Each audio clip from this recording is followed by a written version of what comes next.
Welcome to Delft Stack.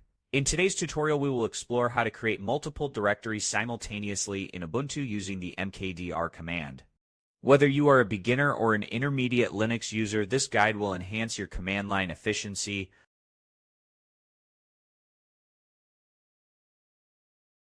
To create multiple directories at once using the mkdir command, run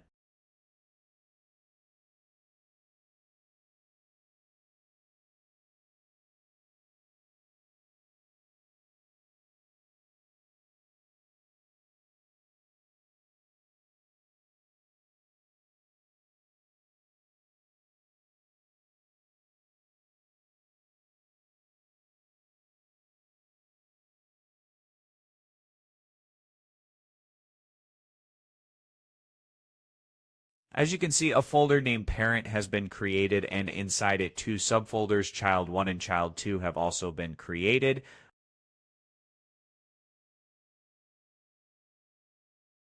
Enhance your Linux skill by practicing this method. For more tutorials, like and subscribe to Delft Stack.